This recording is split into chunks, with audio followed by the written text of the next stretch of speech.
Hello and greetings, everyone.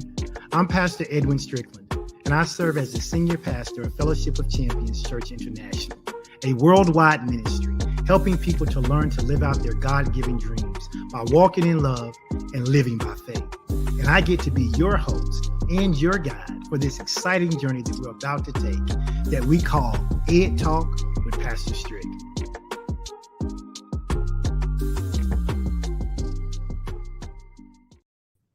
Hello, listeners. Welcome back to another episode of the Ed Talk with Pastor Strick podcast. I am your host, Pastor Strick. And you know what we do every week here on Ed Talk. We gather together so that we can blend the realms of knowledge, instruction, and faith with real world solutions. Listen, whether you're on a quest to expand your knowledge base, whether you're just looking to uplift your soul on this Tuesday afternoon, or whether you're trying to find common ground between the practical and the spiritual, I want you to know that you have come to the right place. Listen, together we are forging connections, we are bridging gaps, we are sparking thought and igniting curiosity and nurturing our souls to be the best version of ourselves that we can be. That's what we do every time we gather for Ed Talk with Pastor Strick. So without any further ado, let us get ready to dive into today's enlightening conversation with our special guest, Pastor, Apostle, Dr. Dexter Howard. Now listen, before I read his bio, before I bring him on screen, you guys know what I ask you to do every time we gather together. I ask you to make sure that you like or that you love that broadcast. So go ahead, like the broadcast, go ahead and love it. Also, I ask you to make sure that you comment if you're watching this live or if you're catching on the replay. You'll know you're watching live because you'll see a small red box in the upper left-hand corner of your screen or on your phone, and it will use the word live. That means you are catching us in real time. If you happen to not see that red box, then go ahead and just hashtag the word replay in the comment section. If you're watching live, go ahead and hashtag the word live and let us know you're watching live. Also, we have people who watch and listen to this podcast all over the United States and dare I say all over the world based on my recent analytics. So go ahead and let us know where you are tuning in from. Are you in Texas? Are you in Florida? Are you in California, New York? Are you in Boise, Idaho? Where are you watching from? Go ahead and let us know by hashtagging in the comment section. I see we got people from Memphis. We've got Northwest Arkansas. We have people in the DMV, the DC, Maryland, Virginia area. We have people here in great Northwest Arkansas. So go ahead and let us know where you are watching from. And then do this. Make sure you help me out. Let's go knock on some social media doors. Help me with our social media outreach. What does that mean? Like or love the broadcast, tag your friends, share it to your page, share it to your story, get the word out there because I'm telling you this conversation we're going to have with Apostle Howard today is designed to absolutely change your life. Now, I always tell you there's multiple ways in which you can connect with Ed Talk. You can connect with us on YouTube by simply going to www.pastorstrick.com. If you type that in your browser, it'll take you directly to my YouTube channel. You can subscribe. You can listen and get notified every time Ed Talk goes live. If you're more of a Facebook person, not a problem. You can join us on Facebook. Ed Talk now has a place on that little blue app. All you have to do is go to facebook.com and it's Ed Talk with Pastor Strick. One word, Ed Talk with Pastor Strick. It'll take you directly to that Facebook page. It launched about 2 weeks ago. And so far, we're a little over 500 people who have subscribed to it. And we believe that number is just going to keep growing. So I encourage you to go and do that today. So good to see you, Tracy, this morning, this afternoon. Glad to see you. Glad to see you, Kim, from Maryland. Listen, you can also go to our landing page. Maybe you like to listen to your podcast on the go. Maybe you don't have time to sit down and listen to us live, but you like Google, you like Spotify, you like Apple, you like Amazon, you like iHeartRadio. And rather than going to that platform and trying to search for me, you can simply go to www.Pastor Strick Podcast. And if you go to Pastor Strick Podcast, that landing page will pull up in any podcast mechanism that you use to listen to podcasts. You can find me directly right there. You can find me right there, and it'll be so easy for you to do. All right. Listen, that's all of our announcements. Now we get to the good stuff. As you know, we finished season 2 of Ed Talk. And in between season 2 and season 3, which will kick off sometime in 2024 in January, I wanted to do something called the Blueprint. And we've been having these amazing conversations with what I call impactful leaders, people who are making a mark in not just the church, but in our communities at large. And so we kicked off this series called The Blueprint, Lessons from Impactful Leaders. And we kicked it off. I had to have my wife on there first, not just because she's my wife, but because she has some great strategies that she has used to build what used to almost be a hobby for her into a multi-million-dollar business. And I appreciate that because she retired me. She retired me off my job by doing what God had told her to do and using some specific strategies that she now teaches to other people who have got them from being in a hobby to being six-figure earners to now taking their business and scaling it to the next level so that they too can reach that millionaire business status. And then after that, we had my good friend who I actually met through Pastor Howard years and years and years ago, Apostle Banks. And we talked about healing the father wound. And so many of you reached out and talked about how powerful that was. And then I had my friend E.C. Malpia. And he just came on and just talked about what it takes to be successful in terms of business, in terms of ministry, in terms of being a mentor. And that was a great conversation. And then we jumped to the business world and we had a business owner and serial entrepreneur, Mr. Lemoyne Robinson, on. And he gave us some great insights about how to balance love and business. He and his wife, Crystal, do a podcast called Love and Business.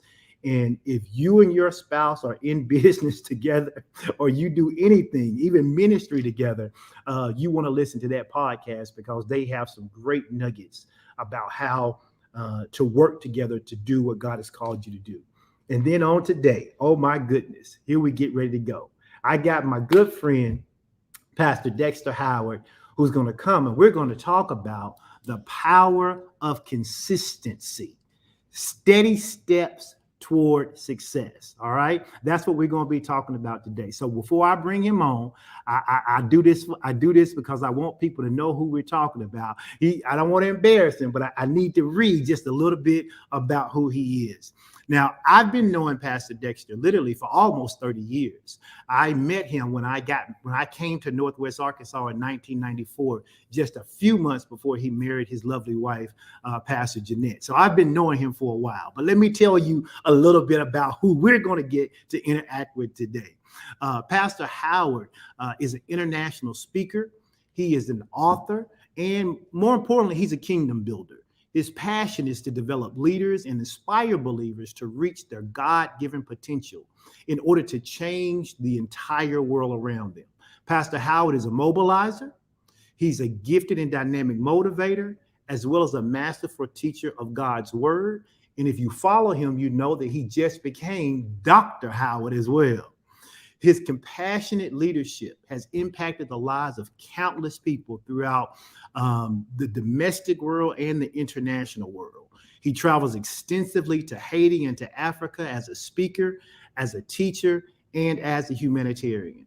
He and his lovely wife, Jeanette, they founded Restoration Church in Fayetteville, Arkansas over 23 years ago. Heck, I remember when it was Life Harvester Church International.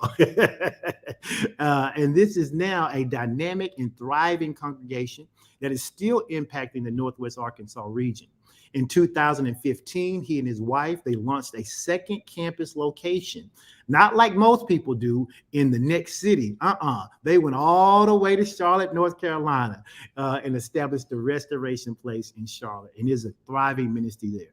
Pastor Howard is the author of a book called Identity Shift, The Change That Changes Everything. And I'm sure he's going to talk a little bit and give us some nuggets from that today as we talk about consistency.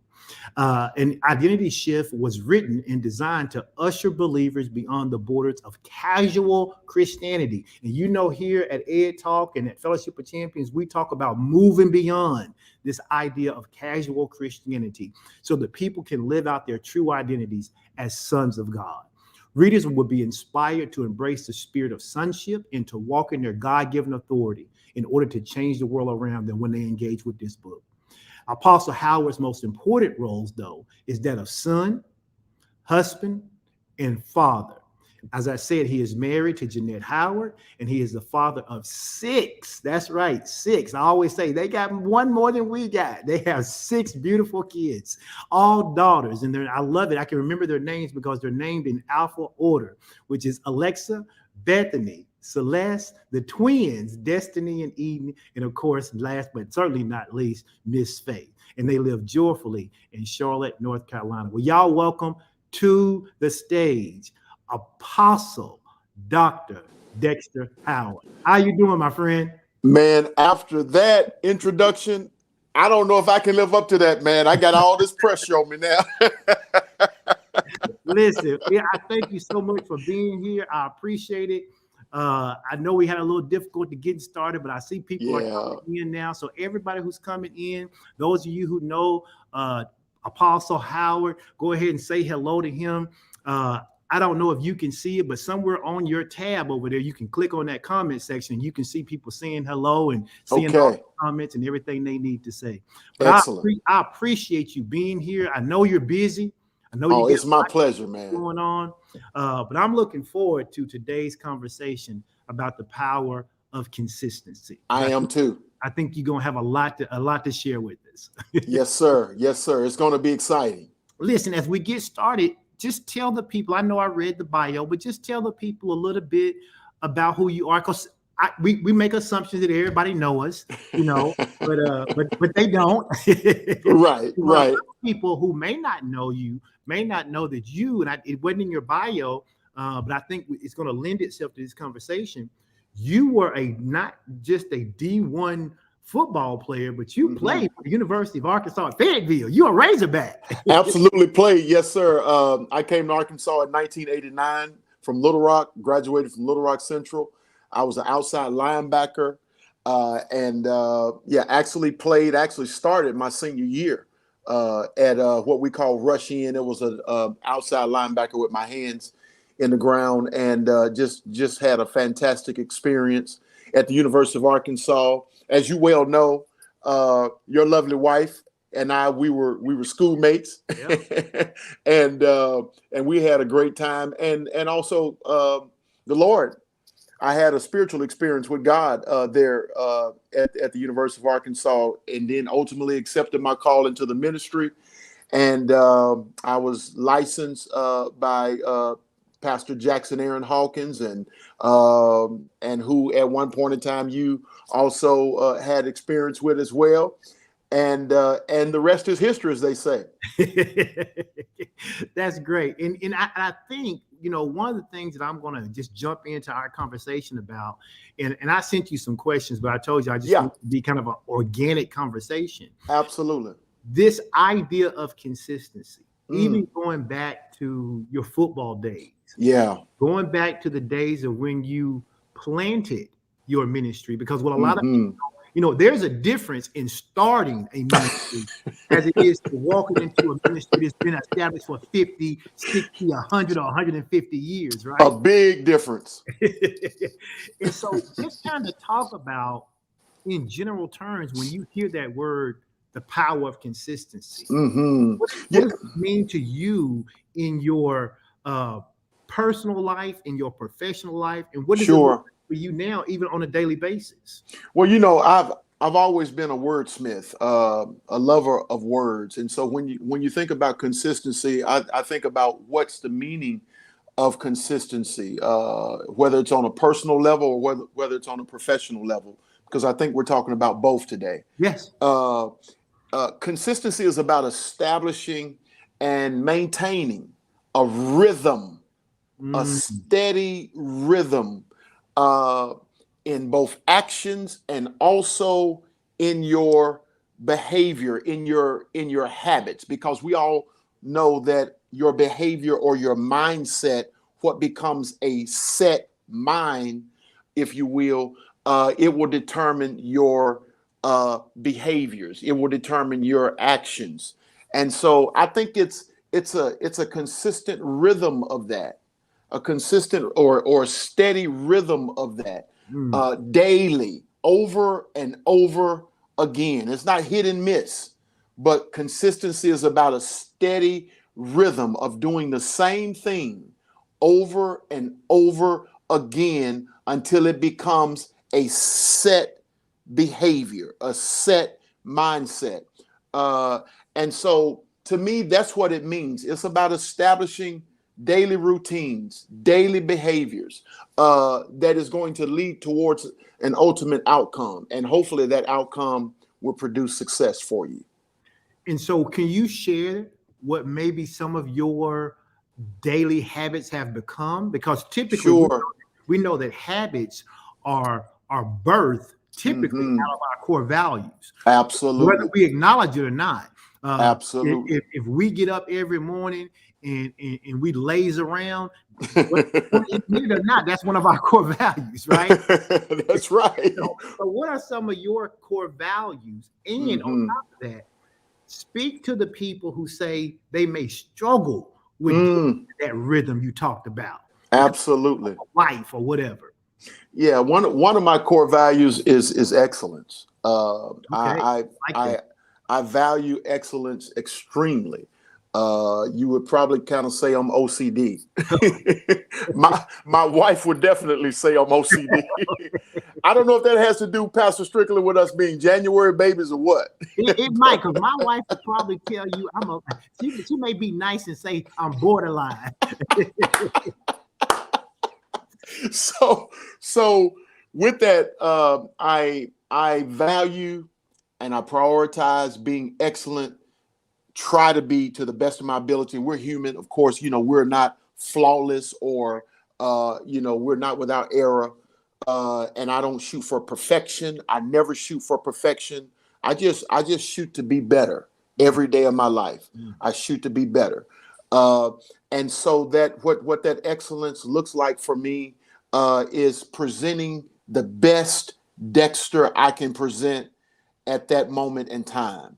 Right now, I'm on Ed Talk podcast. I want to present the best me I can present right now in terms of the value that I bring to the table, in terms of the information that I and the preparation that I've put in to even prepare for this moment, Mm. and in my appearance, in my articulation, or whatever. Again, it don't have anything to do with being perfect. Perfection, it doesn't take perfection to be excellent. It just takes putting forth your best you.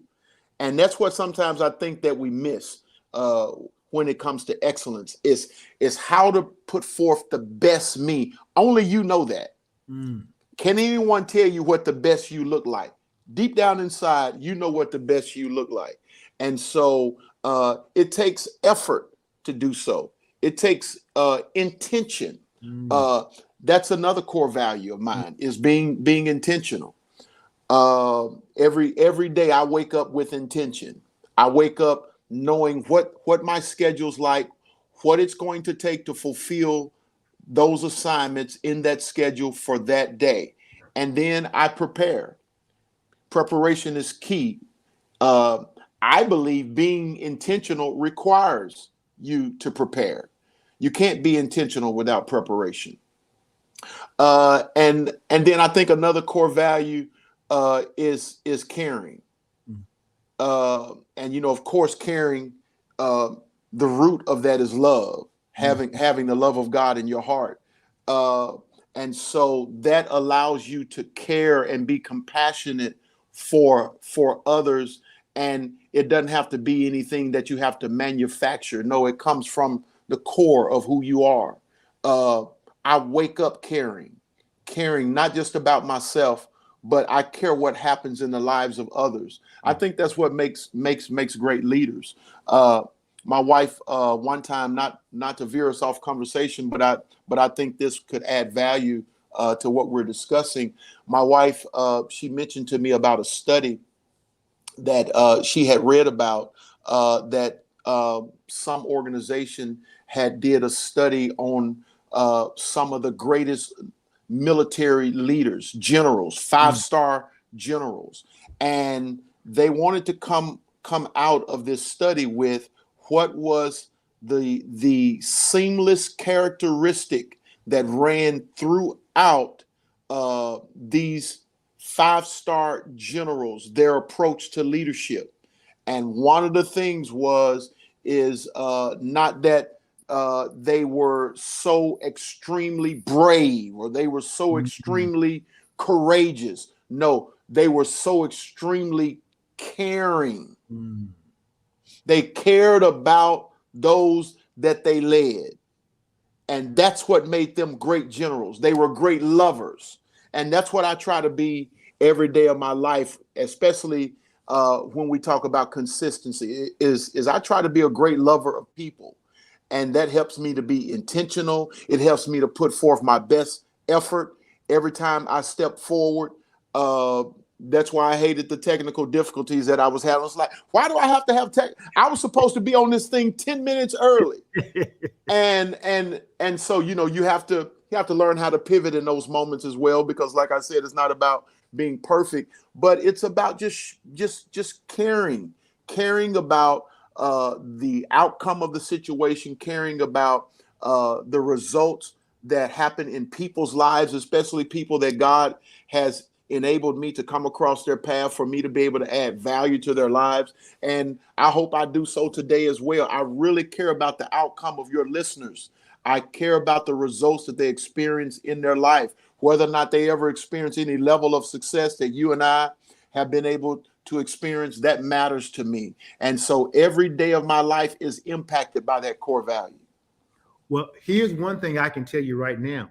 Those who listen to me consistently will probably think I slipped you a $20 bill and asked you to say all this, because that is what I have been saying throughout season 1 and season 2. Wow. Now, let me pick up on something that you said about this caring phenomenon, right? You know that I am trained as an elementary teacher, and I have degrees in administration and educational policy. One of the things that I always told new teachers who came to work for me, I didn't care at what grade level they were teaching, whether it was elementary, middle school, junior high, or high school, even on the college level. One of the things I always said to teachers was, kids don't care how much you know until they know how much you care. You got it. Caring is the thing that resonates with people, and people know you care about them before you ever have to tell them. You don't have to tell people that.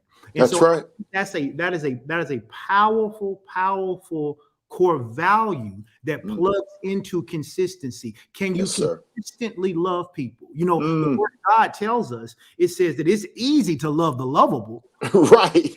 Everybody can do that. Everybody can lay down their life for a friend. That's right. You have the ability to love the person who is an irritant. The person who shows up and asks you for advice 10 times and don't do anything with it. Don't do anything with it. Don't do anything. You still love on them. Yeah. And then this idea you mentioned, because we're talking about these core values, because I want people to understand that when we talk about the power of consistency, it doesn't just start. Consistency is birthed out of something. That's right. Talking about these core values, and one of the things you mentioned was this idea of intentionality. That's right. And we spent probably 2 different Ed Talk episodes, one over season 1, one in season 2, about this idea that we inspect what we expect. Come on. That if you don't have the intentionality to be great, the intentionality to be caring, the intentionality to show up consistently, right? That's you right. Got 6 kids, I got 5. We both got wives. We both have. We have to be intentional about how we show up for each of those entities. Absolutely. So this power of intentionality is so important. And then you said you don't strive for perfection, you strive Mhm. for excellence. Yes. And here's the thing: when we do that, we actually know when we're cheating ourselves. You know, Wow. I was a I wasn't I didn't run track in college, but I was an exceptional athlete in track and field. Mm-hmm. Chose not to do that in college. Mm-hmm. You were an exceptional football player and chose to do that at a very high level in college. Yeah. But there were certain times, I guarantee you, and you can talk about this in practice, where you had to do the same thing over and over and over. And Yes. sometimes not because you didn't get it right, but because you could get it better. Absolutely. And when you were in Absolutely. the weight room, you knew whether or not you was giving your all on alternate reps, or maybe wasn't nobody looking if you did 8 instead of 10. But the fact of the matter is you didn't cheat anybody but you if you did that, right? That's right. That's And so right. when we talk about consistency, I thought that was great. So, one of the things I ask my listeners to do sometime is to engage us in the comment section. So here's what I want my listeners to do. If you're listening right now, I want you to type in the comment section. It's not about perfection. It's about excellence. That's I want good. you to type that in the comment section. It's not about perfection. It is about excellence. And I think that those core values, Apostle Howard, did you share? Those are the core values that get us through tough times. Yes, And so absolutely. can you share with the people maybe something, doesn't have to be real personal, but just maybe a personal example, something that you can share personally about how you had to rely on these core values, and how you had to be consistent in a time where maybe it could have been easy to give up and Sure. transition out of something, and share some Absolutely. of that. People look at pastors sometimes and think we have it easy. They think we got it made. So talk about it a little bit. One of my niches, Dr. Strickland, is that when I show up, I want people to see a real, live, touchable person that they can relate to. And so I don't try to show up with this red cape on like Superman. I got you. When I show up, I want to show up as the Clark Kent who's vulnerable, who knows how to go in the phone booth and do the transformation and become what I need to become to be able to excel in that particular situation. But I also want the people to see and understand someone who goes through real challenges, someone who cries real tears just like they do, who has real painful, disappointing moments in their life just like everybody else. And I think that that's my niche, is I'm able to relate to people and be relatable. And so one of the first things that comes to my mind, and sometimes I have to warn your audience, I'm almost too transparent. Oh, you in the right place then. you in the right place then. I done said some stuff that I had to be like, you know what, man, I won't talk to my best friend. I'm talking to y'all. Well, we're adopting them as our best friend today, okay? That's right. So the first thing that comes to my mind, Dr. Strickland, is when the Lord spoke to my heart and told me to go to Charlotte. Okay. And you know what type of ministry success we were experiencing there in Northwest Arkansas, and we were building something very, very significant. At least I thought that we were building something that was adding real value, not just to families and individuals, but to the region, to the Northwest Arkansas region. And we up until that point, we had been there for 13, 14 years. Right. And we were getting ready to plant a second campus in Bentonville. I mean, so we were making plans to do all of that. We were in the midst of a stewardship campaign to pay off our building. I mean, we just had a lot going. The church, the ministry was growing, and the Lord spoke to me one day and said, "Go to Charlotte." I had only been to Charlotte one other previous time in my life, and I'm thinking I have all these associate ministers. As soon as I heard that word, I'm thinking, okay, yeah, we can plant a campus in Charlotte, and I'll send out one of our associates. And the more I prayed about it, God never said another word to me about that, because he was like, nah, you still don't get it. Right, I right. want you to go. And that's so unconventional to what we have seen, the way we've seen it done. Yeah. The senior pastor doesn't go. Right. The You senior know, pastor sends people out. the senior pastor sends people out. So that was real unconventional. And I'll be honest, it took me 3 years to get the courage to obey God from the first time, the original time that I heard that. And so Now let's not gloss over that. I think sure, that's important for people to hear absolutely. that it is possible to be consistent, still be working out your unbelief, Absolutely. right? Absolutely. Or not even your unbelief, your fear or your hesitation or your uncertainty. You That's heard right. God say it. I heard him say it. But like Absolutely. you just said, and I love that happens, because people think, well, okay, pastors just hear God say something, it just happened. We have to work through those things too. Yeah. Because it really came down to, were you going to obey God or not? That was it. That was it. Black and white. Are you going to obey, or are you going to walk in disobedience? Right. And so I had to get the courage to bring myself to the point where I could obey God. I mean, I had to work through all types of emotions, and I built this from the ground up. Yep. I put a whole lot of, I got a whole lot invested in this. My family lives here. My friends, Sean and Edwin Strickland, lives here. I mean, God, you're uprooting me, and you're telling me to go somewhere I've only been one other time in my life. And it was just difficult. And so I'm making a long story short, found the courage to obey God, went through a whole lot of stuff.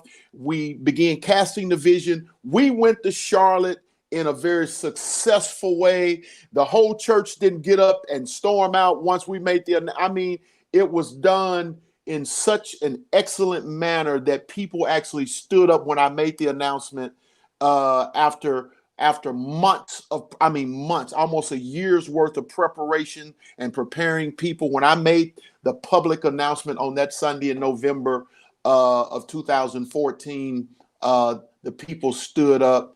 Actually, it was November, 2013. They stood up and gave a standing ovation. And so we moved to Charlotte, and I'm, full of zeal. I'm excited. I got my mind wrapped around this thing. I can see it. And we get here, and we launch the new campus September 13, 2015. Had a great turnout, jam-packed house. People came from everywhere, and I grew the church down to almost 50 people. Now, I caught what you just said. Now, a lot of people may have missed that, but I heard, I was like, wait, did he just say? He said he grew it down. I grew it down to 50 people. And of course, that's not what I had in mind coming here. I was dreaming big, man. Oh man, it's time. God's given us a bigger platform. Of course, we're going to draw more people. We're in a bigger city, bigger area. Well, 2015 passed, 2016 passed, 2017 passed. And it was just like we were going nowhere. I still had to wake up. I still had to know what my plan was. I still had to know what the vision was. I still had to know what the strategy was. And I still had to work that plan. I still had to cast that vision to others, even when I was experiencing inner disappointment myself. And so it was that consistently waking up, doing the same thing over and over again, even when it doesn't seem like it's working. But you got to believe in you. Yeah. Even when it doesn't look like the plan is working. Consistency is not about you got your faith in a plan. It's that you got your faith in you, what you bring to the table, and something that is greater than you, which is God. And so I did that on a daily basis. 2017 passed. Still nothing had changed. 2018 came. 2019 came. Then, of course, the pandemic hit. And right when we thought we were experiencing a little bit of momentum, the pandemic hit. Then we went to nothing. We had to shut the church down, shut the doors of the church down. God, okay, what am I going to do now? And so then we go digital, we go virtual, but I'm still working a plan. Yeah. And then the Lord spoke to me and he says, I want you to go and look for a building.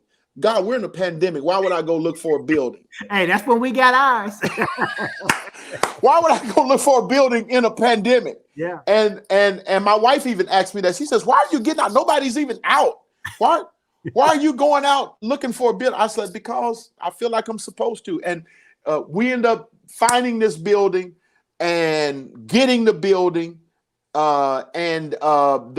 We were able to start having in-person services again about a year later. And I mean to tell you, we're experiencing, and I'm skipping through a whole lot of details, we're experiencing ultra success right now because I kept at what we used to call in football, I stuck with my knitting. Now, I'm not a knitter, but my director of operations, she's a knitter. Okay. And her name is Deborah White. And I said, Elder Deborah, I said, explain that term when people say stick to the knitting. I think I know what it means. She says, well, Pastor, knitting is so arduous. It's such a meticulous process that you can't stop knitting until you get to the end of a pattern. Because it all goes together. One is intertwined into another, which is intertwined into another stitch, and you just got to keep knitting. It doesn't look like nothing's coming together. But if you keep knitting according to the pattern, then you have this beautiful thing that you desired. Oh, So that's what I kept doing, Dr. Strickland, is I stuck to the knitting. And I wouldn't let nobody come around me talking small, thinking small, and I wouldn't let their behavior change around me. See, a part of thriving, being consistent, is being able to be consistently big in your heart while in small places. And it's very easy to start thinking small when you're surrounded by small. And so that's a part of being consistent. And so what we're experiencing today is because I was willing to be consistent, even in the midst of heartbreak, even in the midst of disappointment, even in the midst of disillusionment, thinking I missed God, thinking, well, Lord, what have I done? I moved my family 900 miles across country for this. And it was all about consistency. That is a powerful testimony, because people look around and they think that everybody has a TD Jakes experience. I wish. They think everybody moved from the hills of West Virginia down to the new big city of Dallas, and instantly 100,000 people show up. And that is such an outlier. That's an outlier to the thousands of churches that are planted every year, and the thousands, watch this, of churches that close every year. Yes. I was reading some information from Barna, and they were saying, Barna's research group, and they were saying that literally we are now on the negative side of churches closing. My God. But as I read through the article, what they were saying is there was a time, and I'm using just example numbers. Sure. 5,000 churches would open, but only 4,000 would close. So you have a net of 1,000 churches. Well, now they're saying there are 10,000 churches closing and 6,000 opening. So that we're now in a season where we are seeing a negative gain of churches that remain open. I think so much of it is that people have lost their ability to have what I call stick-to-itiveness. You got it. They don't have the ability to be consistent with what's going on. When you sit down and you hear, and I love the way you say it, we open up, we have all of this enthusiasm, and then you grow it down to 50. The question is, what do you do with the 50? Because let's be honest, when you walk out on the stage and it's 1,000 people out there, come on, let's just be honest. It's Come on. easy to be a little pumped. Come on. But when you walk out there and it's 1,000 seats and 50 people, Oh, the question is, are you going to be as consistent? You know, I think about the word in the Bible that talks about patience. Sometimes we don't understand the word patience. Come on. Patient means sitting around and waiting and seeing what's going to happen. But when the Bible uses that word consistency or the word patience, it's talking about that word consistency. Absolutely. Am I going to be as consistent with my core values, with my excellence? Am I going to be as intentional every single day when I have the 50 people? That's right. Or am I going to wait till I get to 500 to do it? Because the thing is, if you wait till you get to the 500, you won't ever get there. It's your consistency in what you and Pastor Jeanette have been doing in 2015. Come on. 16 and 18 and 19 and through the pandemic, that now you can look around and go, wow, look at this ultra growth that we're having. Yeah. And people will look around and go, oh, they just did that because that's Dexter and Jeanette. No, they did that because there was this level of consistency, and consistency is what gets us toward these steady steps of success. And I love the way you showed that. It's what we did with the 50 that they saw that we genuinely cared. It's how we cared for them in the pandemic. Man, we provided such care for our people in the pandemic that it wasn't about them being at church. No, we care for you beyond you coming to the building. Now that you can't come to the building, we're calling to check on you. We're bringing stuff to your house if you can't get out, if you're sick or whatever. And so it's that consistent. They show that they care, and he's gonna preach as hard and teach as hard to 50 as he will 250. And when people know that you genuinely care, they'll go to war for you. They'll go to the end of the earth for you. Well, I'm sure they got to know you care. You had coaches like that, whether it was in junior high school, college, whatever. There are some people who you, as individuals, we know that they care so much about us. We will actually go further than we ever intended to go on their behalf because we know they care. And that's that core value you were talking about when we began this podcast, right? That's right. About caring. Caring. And I think one of the other things you talked about that I don't want our listeners to lose track of is this idea that sometimes you have to keep dreaming. Dreaming is part of your consistency. It's a part of it. The Bible says, though your beginning be small, that your latter end shall greatly increase. That's it. I have to keep dreaming. That's it. Am I appreciative of the 50? Yes, but I keep absolutely. Dreaming. Am I appreciative of the 250? Yes, but I keep dreaming. And it's not about numbers, it's about reaching more people for Christ. That's it. We know that the more people we have on our team, the more we can extend that. Come on. But we got to dream. You have to be consistent. You got to. You talked about, and you didn't call it this, but you did call it this. It's the idea of resiliency and determination. Yes, sir. Yes, sir. I know that there's been some things besides just the movement to Charlotte that you had to face some disappointments in your life. Yes, right? sir. Absolutely. There's probably not a pastor. I would say, I don't care how big their church or how small their church is. At some point, they had at least the thought, should I keep on doing this? Absolutely.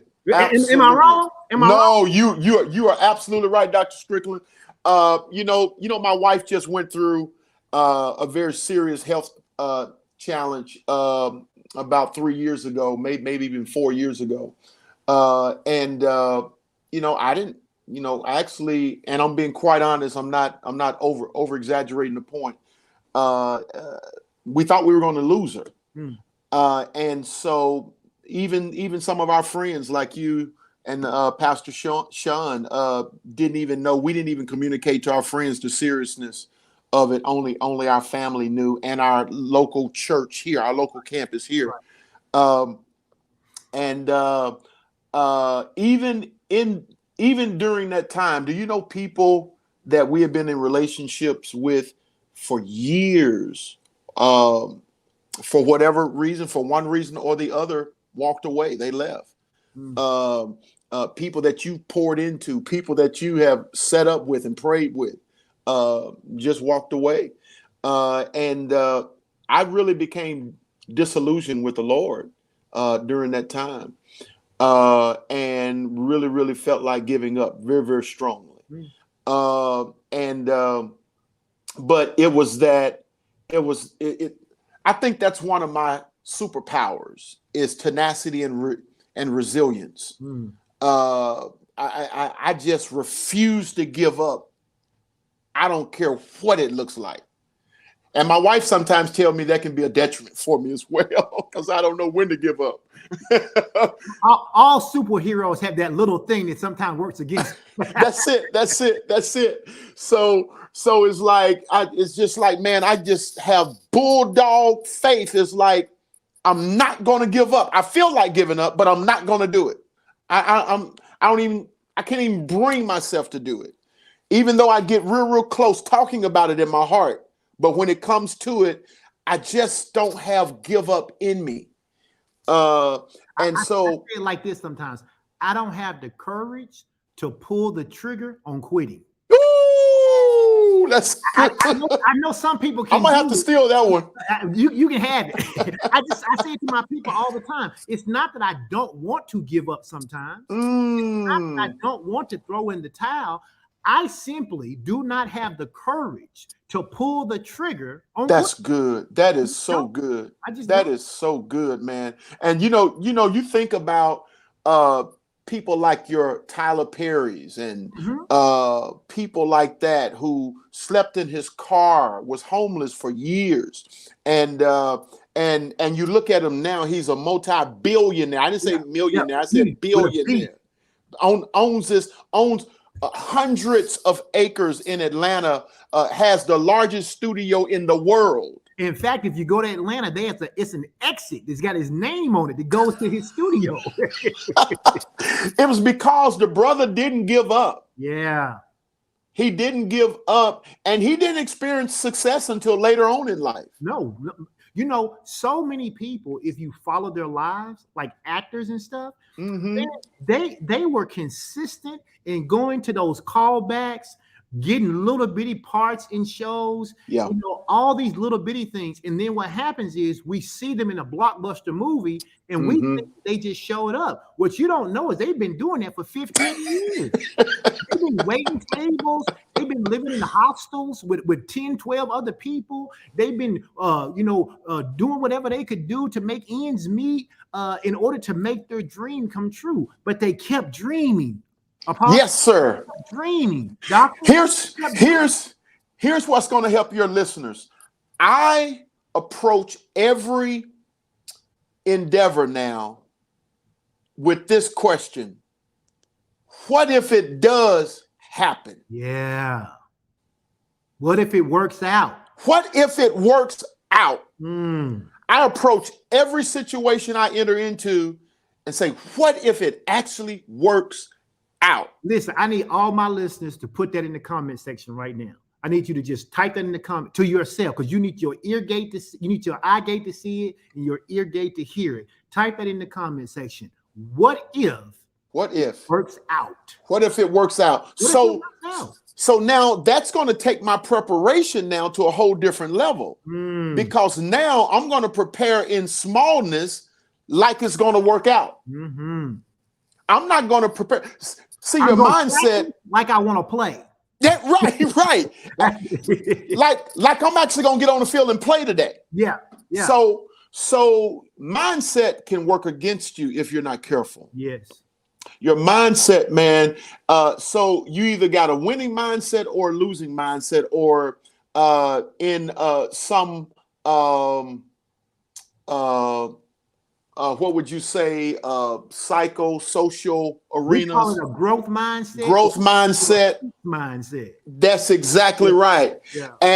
And so I try to always take on a growth mindset. I'm going to prepare as if I'm going to win. Yeah.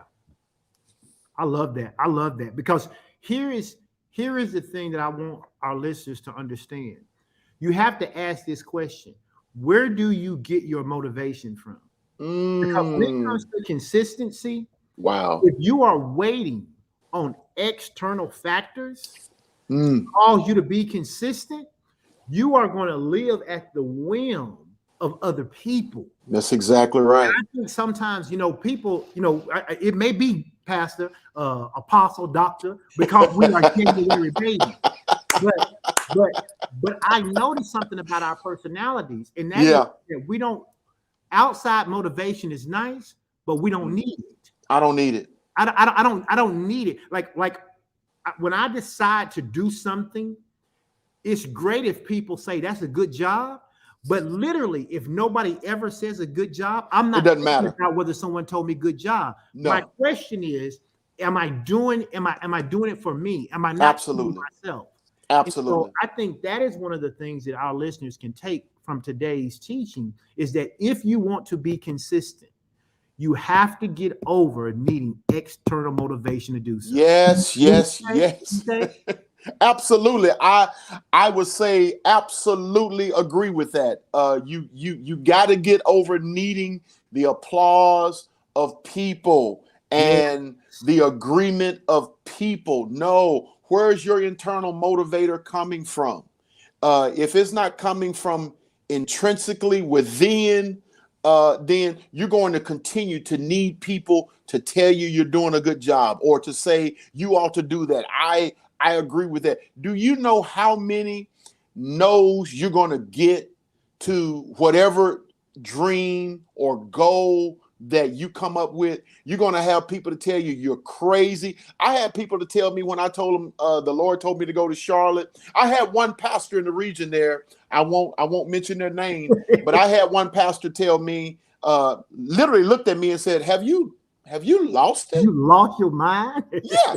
Have you lost it? And I said, well, possibly so, because I'm going to do it. So if you're waiting on somebody to jump on your proverbial bandwagon just to encourage you to move forward with a goal or with a dream, then that's the wrong motivator. And you're never going to get where you need to go or where you desire to go, needing some external motivator like that. No truer words have ever been spoken. I think about, and somebody put in the comment section, you have to learn to encourage yourself. And they're right. I think about David after they had burned Ziklag down. That's a story people talk about a lot. And one of the things that, he talked about how after he had taken the ephod and went and asked God, should he pursue? He talked about he had to encourage himself, because men who had just been with him, who had just fought in battle with him, when they came back and saw their wives and children were gone and all of their possessions had been burned, were ready to kill him. They had a sidebar conversation. And they said, now listen, we're going to have to take him out. And sometimes in life will get together. And life will talk about wanting to take you out. You will have to be able to encourage yourself. Absolutely. Everybody else is not willing to encourage you. Absolutely. You talk, Pastor Dexter, about the no's. And, of course, my spiritual father is Pastor Tony Brazelton. Yep. But one of my teachers who I admire in the body of Christ is Dr. Ivy Hilliard. Yes, sir. Yes, sir. One of the things Dr. Hilliard talks about, and he talks about it often, and if you ever listen to him, you know the story. He talks about when him and Bridget got ready to buy a house, and he got told 21 times, no, we are not giving no broke preachers no mortgage. Wow. Now think about this, because this is at a time he ain't broke no more. That's all I know. But you look at him now, you go, well, who would say that to him? But this when he was in a shotgun building. And he showed that little raggedy building. It's raggedy to me. It was a little raggedy building. It was him and Bridget. I think maybe they had 1 or 2 kids at the time. He was trying to get her a house, and he got all these naysayers because he came out of the Baptist denomination where he was a deal.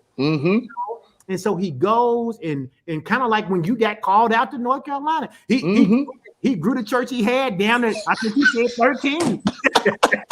He did worse than me. He did worse than you, now. But he had these people, and they just kept telling him no, no, no. He said, and what he learned was that it didn't matter how many times somebody said no. If God said yes, his yes was out there. That's it. Yeah. And so what I want us to end on, I want to ask you this question. How does your faith play into the role of you being so consistent and so able to persevere in the tough times? Because the Ed Talk, we like talking about the practical, but we blend it with the spiritual. So talk to us about what faith means to you and how it's allowed you and your wife and your family and your ministry to be so consistent and to persevere in spite of what the world threw at you. Well, let's just go to the word of God. The word of God says in Hebrews chapter 11, verse 6, it says, they who come to God must first, or he who comes to God must first believe what? Believe that he is. Now, you're a teacher, and so you understand the power of breaking things down within its context.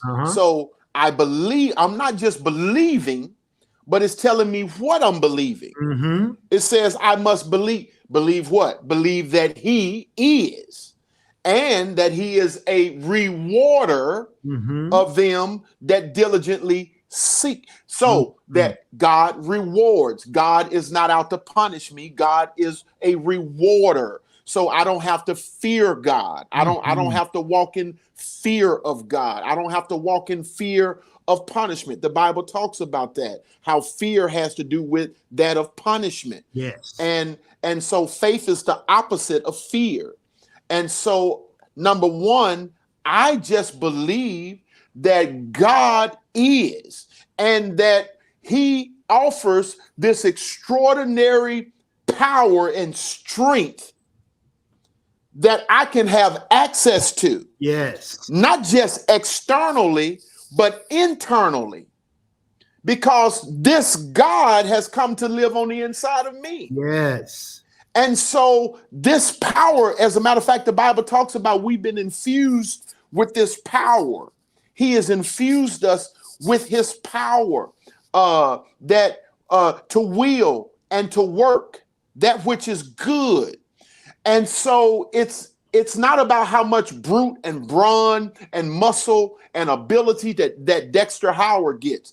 I just believe, and you asked me about my faith, I just believe my strength comes from God. Yes.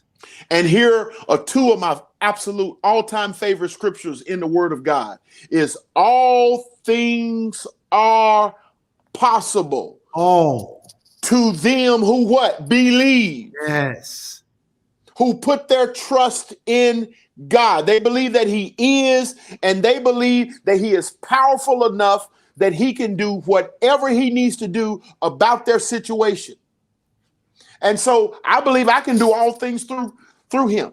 And number two is I can do all things through Christ, but also all things are possible. I believe all things are possible.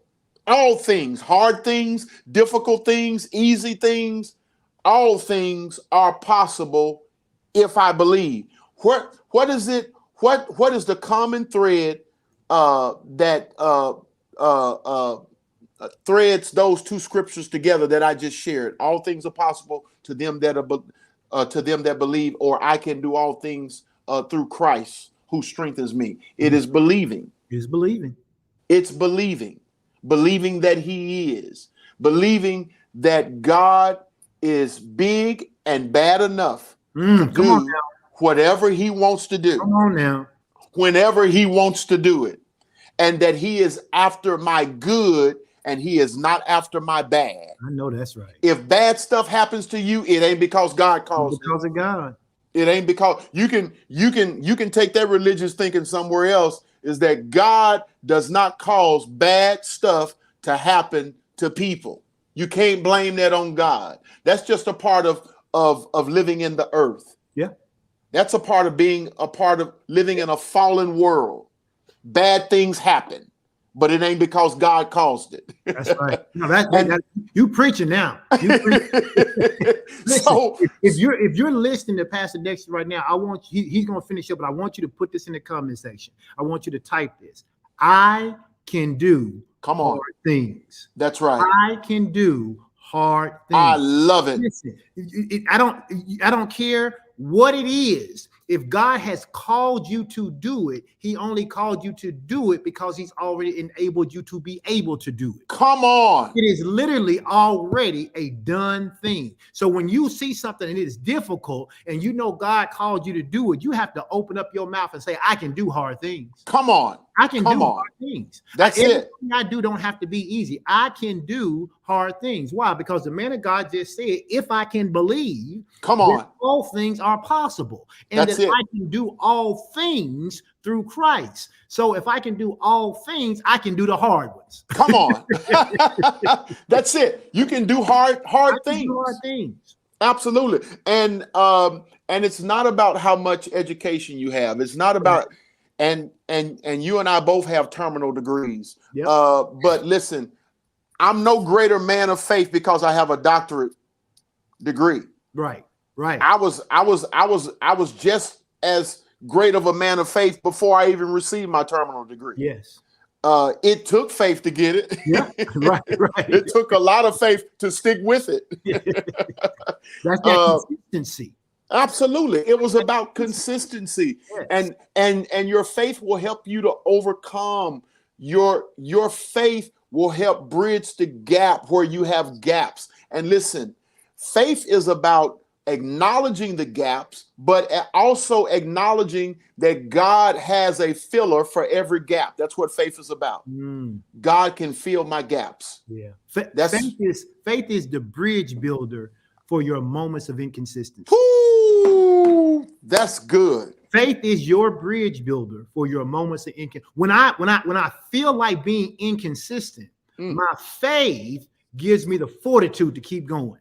Come on. That's what it Come does. on. You know, back in February of this year, it was coming down to rubber meeting the road.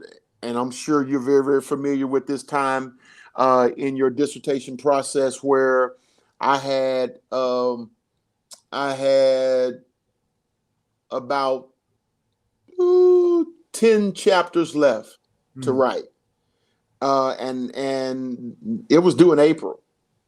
And I just didn't see how I was going to do it. I just honestly said I'm going to have to ask for an extension. But every day I woke up and I said, I don't feel like doing this. I'm tired. My brain is tired, but God, you're brilliant. And I'm tapping into your brilliance today. I'm going to go and write for 6 hours. That's good. And do you know, I did that every day from February the 1st until April, whatever it was, the 10th. I did that every day. And by that week of April the 10th, I was working on my last chapter all the way up until I left to go to California to graduate.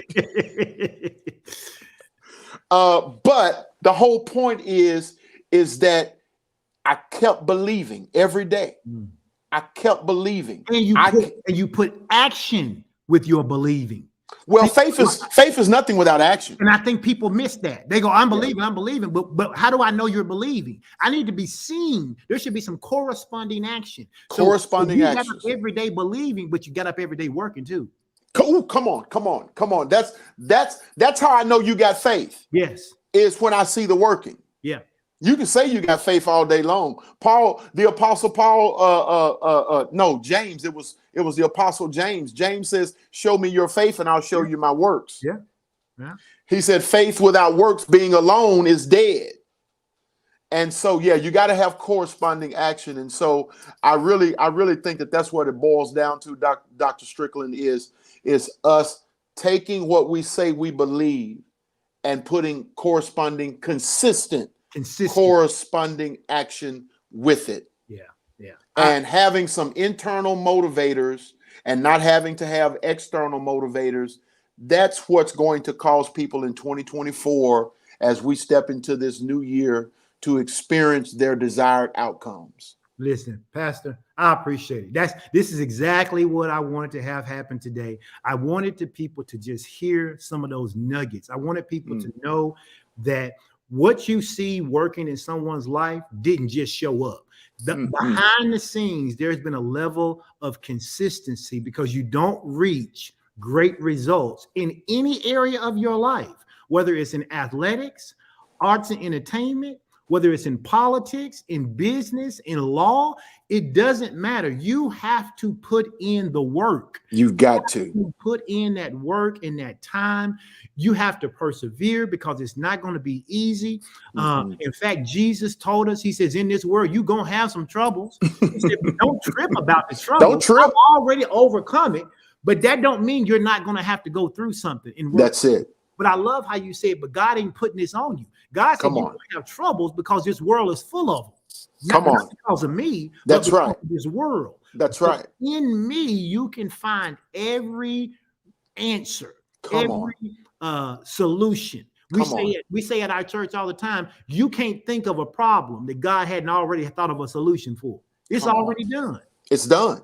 One of the it's things, already done. I'll give you the last word. I'm going to read something that we've been reading at our church since November. God gave us his whole entire guiding word, but I'm just going to read the very first part of it, because I think it's our motivation. Yes, sir. For getting that internal fortitude you talked about. Yes. Being consistent.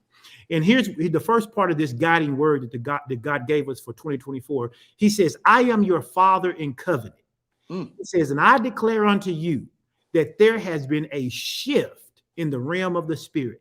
And I believe everything within me, Pastor Dexter, that shift has to do with people's ability to be consistent. Yes, sir. He said, these future days that are the days that I have long prepared for you.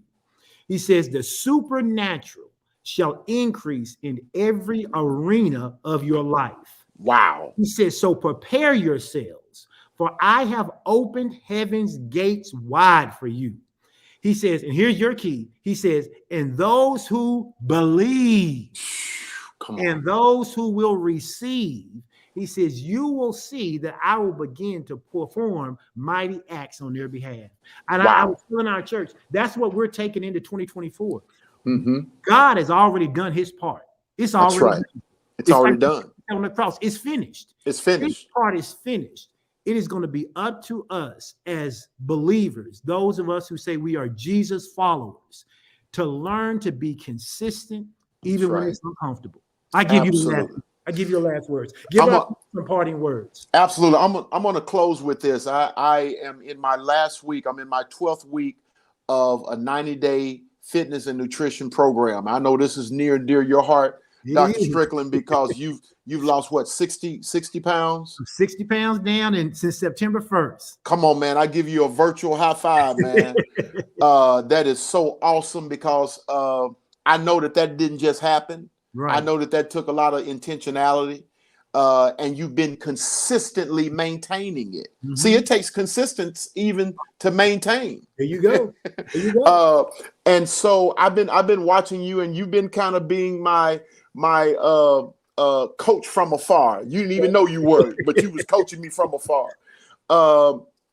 But someone challenged me, actually, and they said, if you do this, I'll pay for it. It was a $1,400 program. And I did it.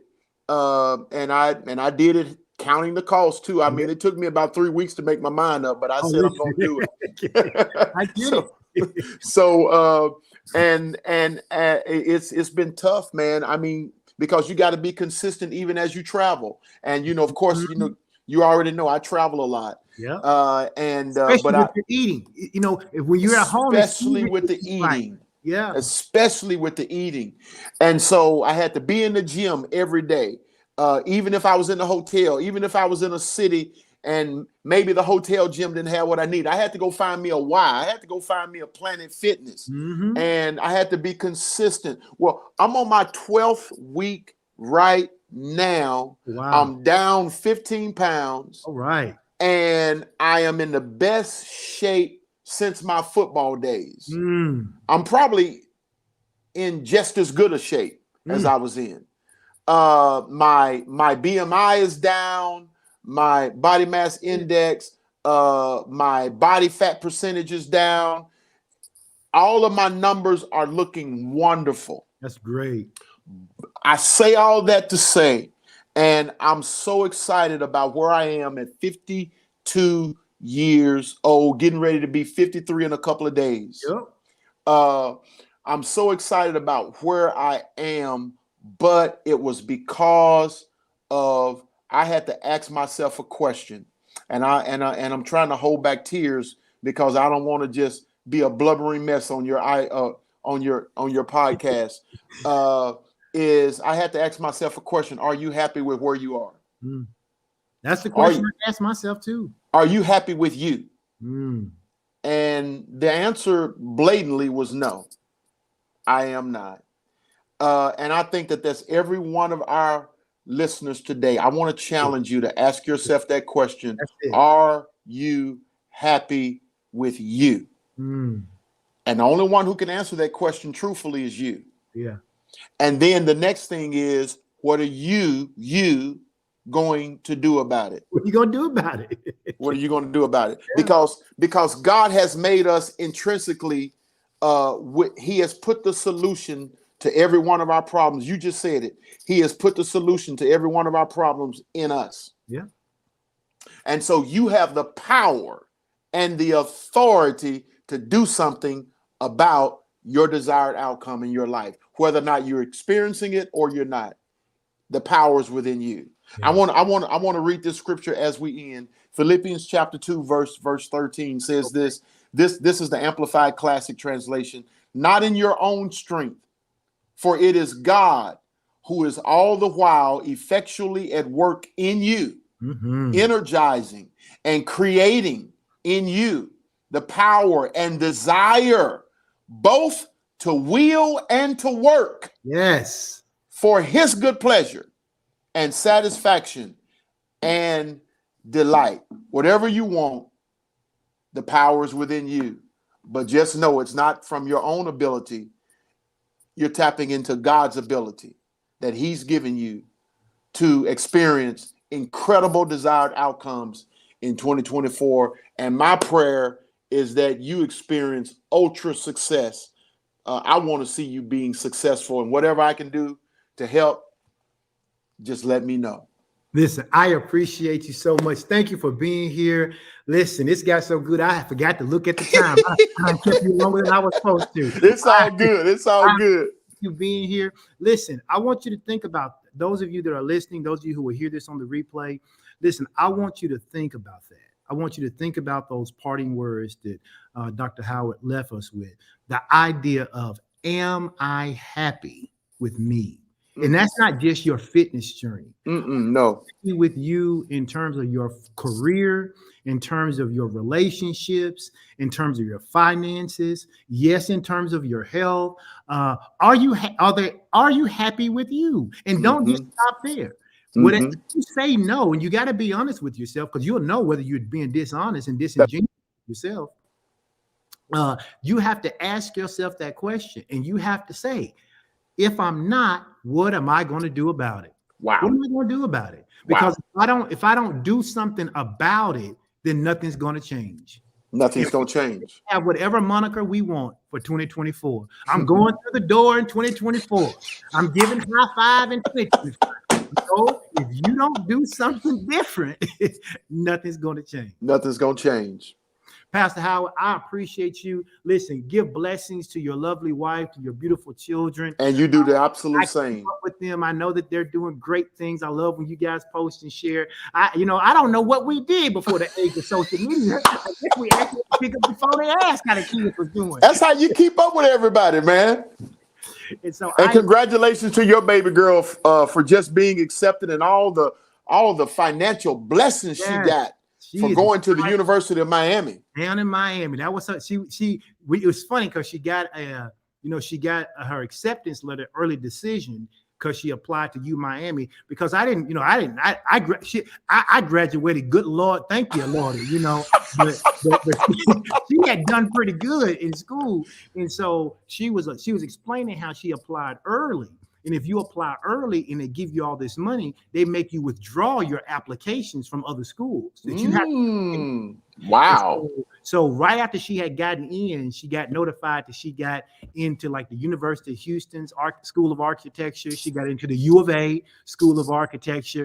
And we were talking the other day, and she said, Dad, I'm going to Miami. She said, it was my dream school. It's the place God told me. It's what I believed for. I love it. She said, and it's just what I want to do. And so she had to put in the work. Yeah. I saw her spend all that time on those essays, writing all that stuff, and believing God. And what people don't know is her sowing her seed, putting her money where her faith was.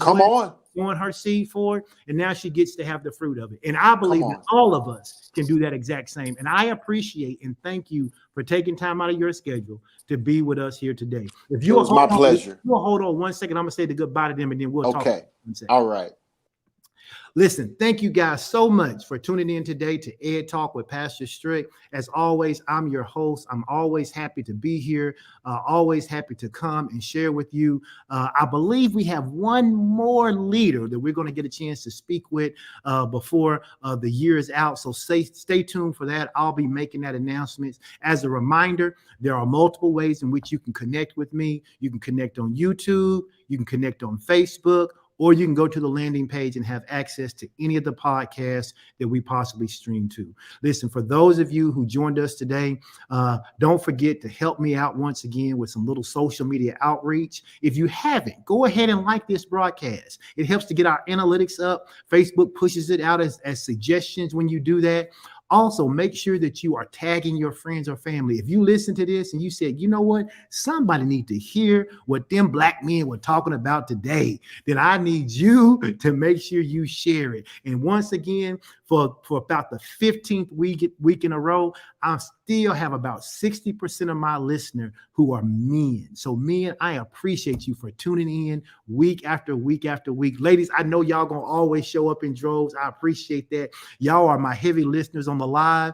My men are the heavy listeners on the podcast. You guys keep supporting and keep doing it. And I appreciate you so much. And until next time, when we have a chance to gather together, y'all be good. Y'all have a great day. And I'll see you later. Bye-bye.